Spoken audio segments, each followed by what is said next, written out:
From a premise as broad as protagonist is sent to another world, the isekai genre has gotten incredibly codified in recent years.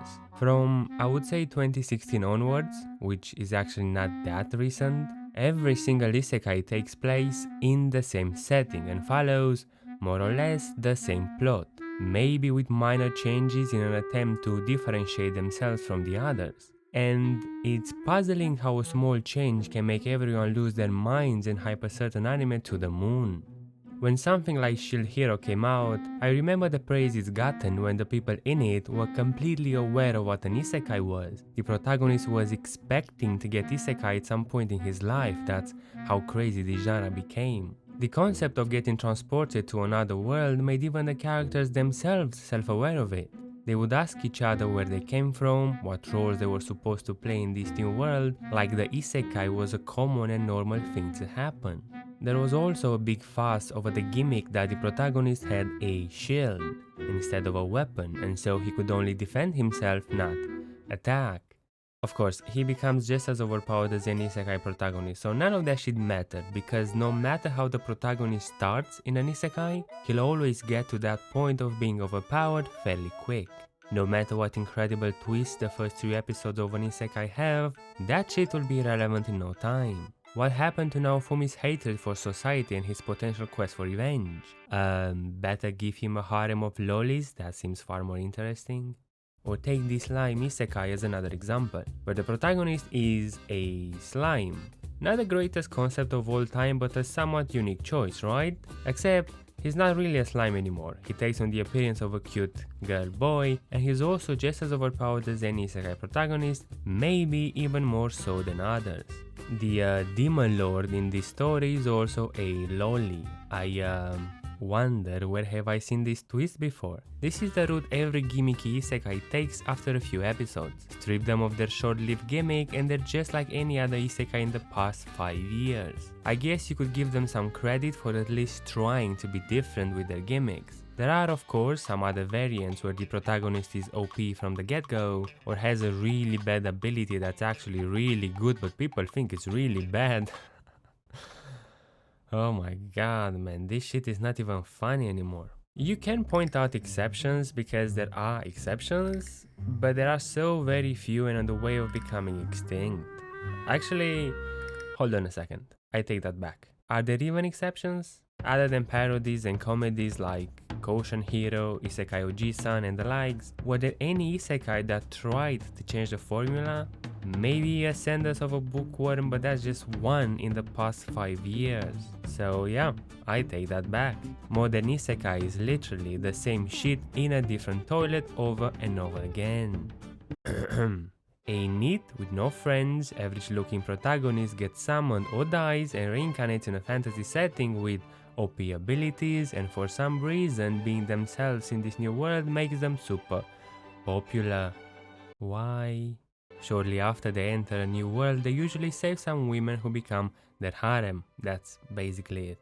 I mean, sometimes they throw a bit of slavery and rapey stuff in there to make its audience go crazy and start calling it the best or worst anime ever made, but that's just a bit of edgy flavor.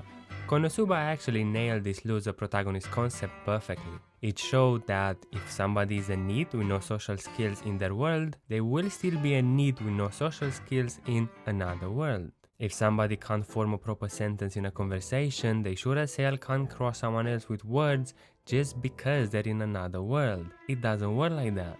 This reminds me of this, let's call it documentary, about Japanese women being attracted to foreigners. Now, I don't know how true that is, but basically this documentary made a certain type of foreigners think that if they go to Japan, they'll easily get women.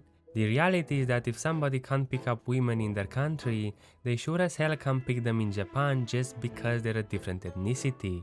It's the exact same thing with isekai protagonists. However, this type of protagonist isn't inherently bad. They aren't the most interesting bunch, but aren't bad either. They are basically made to be self-inserts, blank slates for its intended target audience, made to fulfill a specific fantasy, which is completely fine.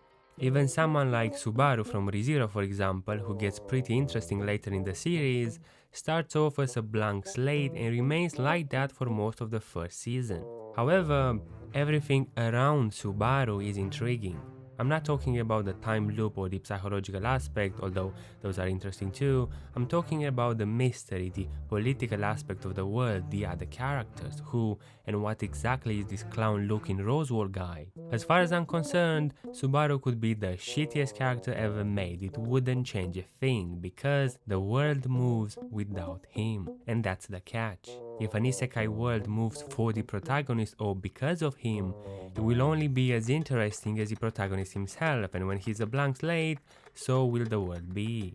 The sad thing is that the modern isekai will just assume you know the gist of its world because you quite literally have seen it before, and half-ass any attempt to explain or expand upon it, if they bother to even do that. Why? The premise offers infinite possibilities for a setting, yet everyone goes for the same boring oversaturated setting. How many isekai start with this town image? The same medieval setting with a royalty system, some adventure guild, tavern or whatever, and it's not even that they are using the same layout for their towns. I mean, who cares if they have the same layouts as long as what's inside them is different? But it's the same. At this point they are just clones. And what the fuck is up with this trend where the protagonist buys a slave who falls in love with them? Who came up with this shit, seriously? Think about it writing wise. How do you give the protagonist some companions with the least possible effort? Have him rescue some slaves because they'll never leave. They have nowhere to go and are going to be grateful for simply being treated with decency. Some might even fall in love. The writing ceiling is literally the floor for these authors. You have no idea how to write? Put some slaves in the story, my dude. They gain sympathy, protagonist gets to save them and be the good guy. The bad guys do some evil stuff to them and they are detestable. This is the cheat formula. If you're an aspiring writer, take notes and fucking burn them. There are so many incredible manga and light novel series that are fighting to the death to get their chance at an anime adaptation. And then vending machine isekai gets greenlighted. Reincarnated as a fucking vending machine, bro. What is this dog shit? I bet if someone writes a light novel about a guy getting ran over by a truck then getting reincarnated as that truck, is going to take the anime world by storm. This is the level we've reached. It's not even the Western audience, they don't really matter. It's the Japanese who seem to ask for this shit. The Western audience are the guys who are going to call the vending machine isekai a modern masterpiece, filled with emotions, intense scenes, borderline inspiring as a meme, then throw it in the trash and forget about it. This conveyor belt production of isekais is just so tiring. Remember when isekai used to be fun, unique and creative, then it felt like it overstayed its welcome, but 2016 came with Konosuba, ReZero, Grimga, Yoji Senki came shortly after, and so the isekai became relevant again. Every single season there are at least 3 anime that have isekai something in their title. Don't believe me? Let's go on a quick adventure, in and out.